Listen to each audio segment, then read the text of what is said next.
misses it, and that'll fall incomplete. We'll come back for the electrifying conclusion after this. And on 2nd and 10 now.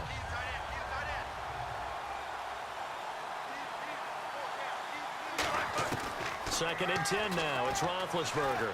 And he fends him off. And he can't get a throw off. He's taken down. What a huge play at this point in the game. And they're going to hurry back to the line now. And I know it seems like we say this a lot in broadcast booths, but a quarterback can hold on to the football too long in these situations. I think he did right there. Oh, I agree with you, Toad. He's got it at the 15. A gain of 39 that time. And at this stage, down in the second half, looks like they just wanted to find a way to get. And now a timeout defensively by the Falcons. It's just their first. They've got 2 more to use here in the final stages. Offense comes to the line now, 1st and 10.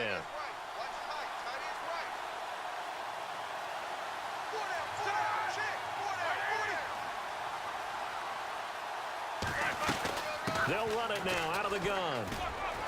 And able to push his way forward. And the Falcons going to use another timeout. That'll leave them with just 1 remaining in this 4th quarter of play. And once again, leverage wins. The offensive line, lower than the defensive front. They moved them and found some good space for the guy carrying the ball. On 2nd down, Johnson. And this time he's not going anywhere. They'll get him down right at the line of scrimmage. Just a yard on the pickup there, and it'll leave him with a 3rd and 3. The best defensive linemen, they play with great leverage so they can get low and not get bowled over by offensive linemen. They have excellent hands. They can throw people off on a play.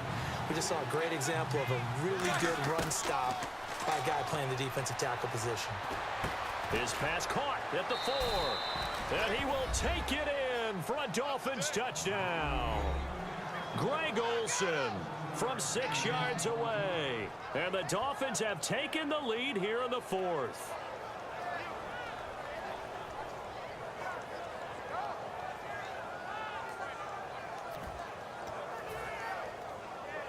Now an important extra point here to stretch this lead to a field goal.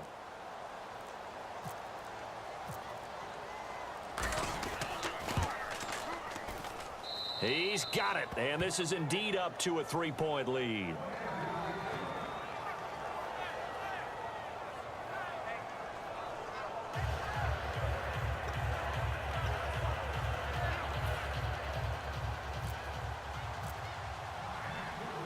Now after the touchdown, it's Bosher to kick it away.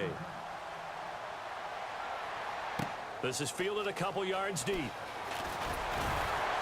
And he'll take it back to about the 19-yard line. And the Falcons now making their way back out onto the field. They're only in need of a field goal, a decent amount of time on the clock. So tell me if I'm wrong. You don't have to be too panicked here. No, not at all. I agree with you. And this is where your preparation and your confidence comes into play. They've worked on these situations. Yeah, they practice this all the time. They practice it all the time. They know what they want to get done. And in a lot of cases, the great competitors, they love this situation. They think they can go ahead and get it done. They practiced it. We'll see if practice makes perfect.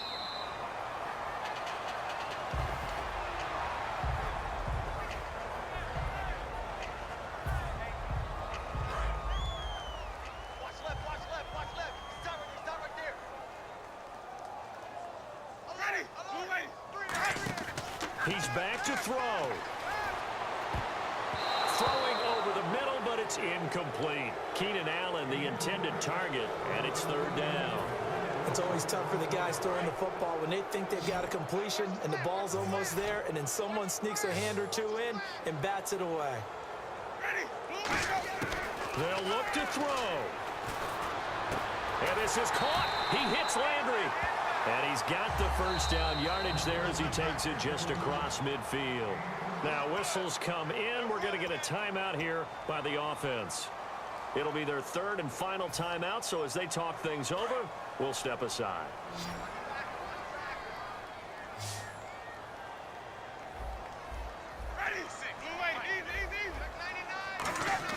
Back to throw. Over the middle, and it's incomplete. He was trying to get it there to Vernon Davis, the tight end. And that'll bring up 2nd down. And that one was knocked away, and I think the defender's going to be a little upset with themselves. They made the play on the football, but that one felt like a forced pass by the quarterback. Thought he had someone open. He really wasn't. Maybe an example of having too much confidence in his receiver that no matter what, I'm going to throw it to him. And that was a play made by the defense, and it could have been a bigger one. Back to throw. Wide open, it's Allen, complete. And brought down, but able to get it to their 30-yard line. And with that last play, he's now up over that 300-yard mark. And in today's NFL, it almost feels routine. And I hate that when you talk about a 300-yard passing game. To me, 300 yards still signifies excellence, and he's achieved that in this performance.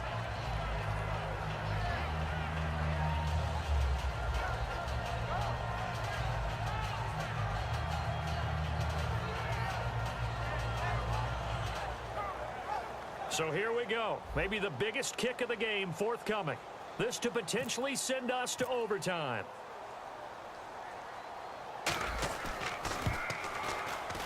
And his kick is absolutely perfect. And they will tie this game here in the final seconds. So a money kick there in the final seconds. And now, barring any hijinks on the kickoff here, partner, I think you and I, we're going to settle in for a little overtime. And I wouldn't have it any other way. This has been a dogfight all through regulation.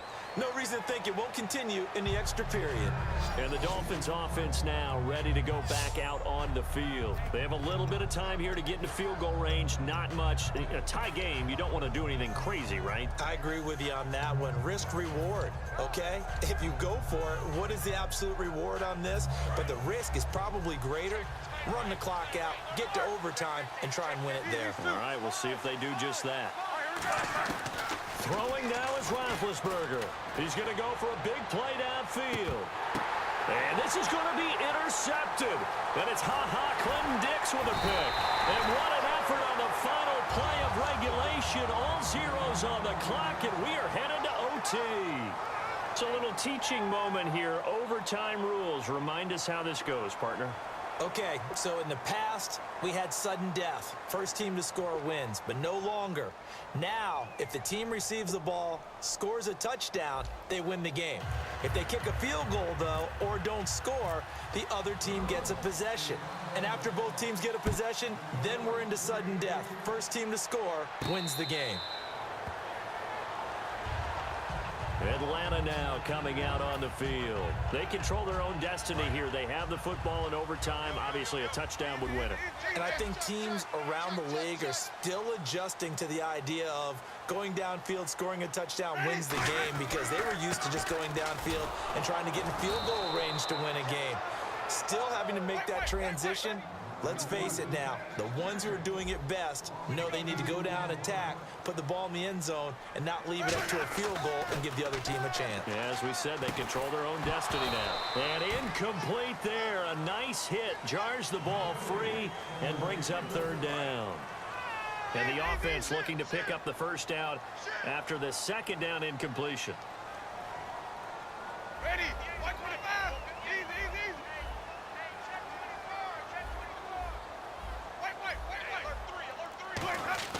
On third down, Winston.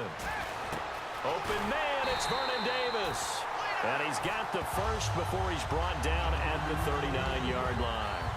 Almost not fair. The big guy running the corner route, being able to lean and push and get to where he wants. So how do you stop it? A lot of times you want to have a linebacker on him, a bigger body guy who can handle him physically. But a lot of times that doesn't work as well because his quickness often wins the route. And he'll lose yardage on the play back at the 37-yard line. That's going to go as a loss of 2, and it'll be second down.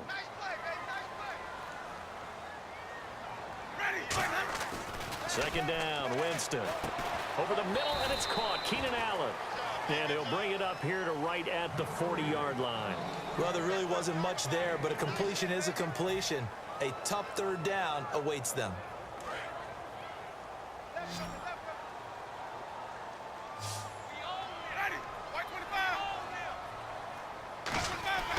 Jameis to throw it. And Davis has it over the middle. So he fought off the tackle, and that effort gives him the first before he's brought down. And passing yardage-wise, now up over 350 in this game. Pretty nice performance. Definitely that, which usually means you're putting a lot of pressure on guys trying to cover. If you're a defensive back and they put over 350 yards on you, you've had a long day. The key to everything, if you're doing it without throwing interceptions or turning the ball over. It'll be a pickup of just 2, and that'll bring up second down. In recent years, the slot receivers really gained stature in the NFL because they could do so many things.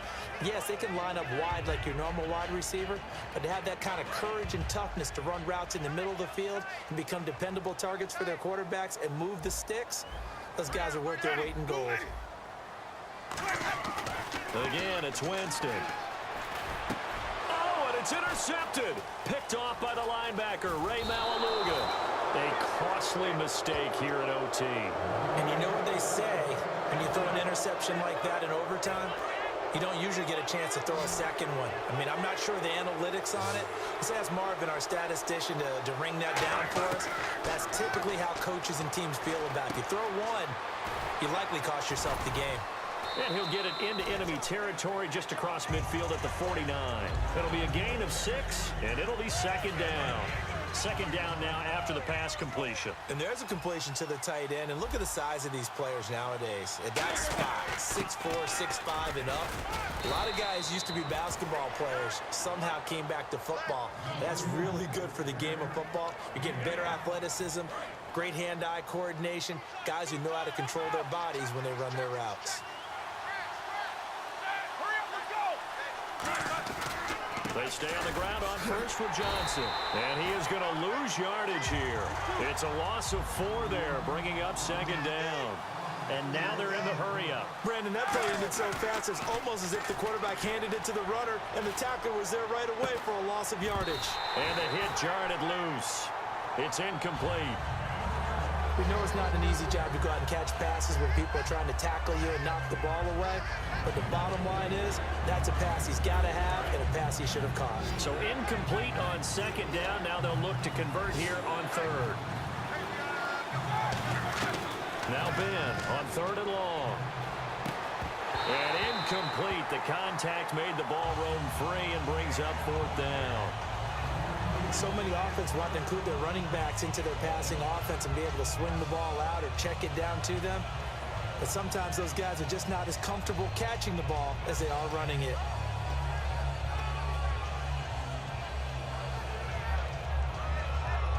Here's Matt Bosher now, as he should be able to pin him back deep here with his first punt. And look at this, another fake.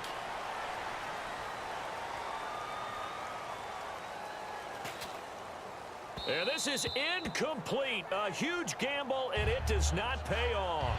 Atlanta now coming out on the field. Neither team scored yet. Now we go to sudden death. Next points win this game. How about the tension right now? It is ratcheted up, isn't it? I mean, now whatever happens, points are scored. That's your ball game. Can't wait to see the defense. Now hold everything here. We're going to get a timeout by the offense. They'll be down to just 1 remaining as we step aside here in overtime.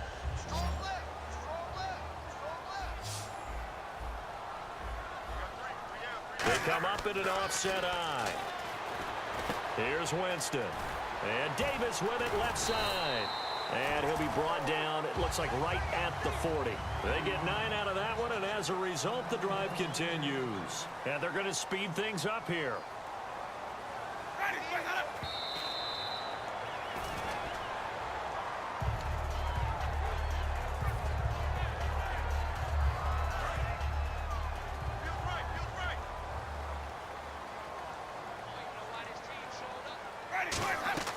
Jameis again. Oh, it's a screen pass. That's complete. And an alley to run. And he gets this one all the way down inside the 20-yard line. Now whistles come in. We're going to get a timeout here by the offense. It'll be their third and final stoppage here in overtime, and we'll be back.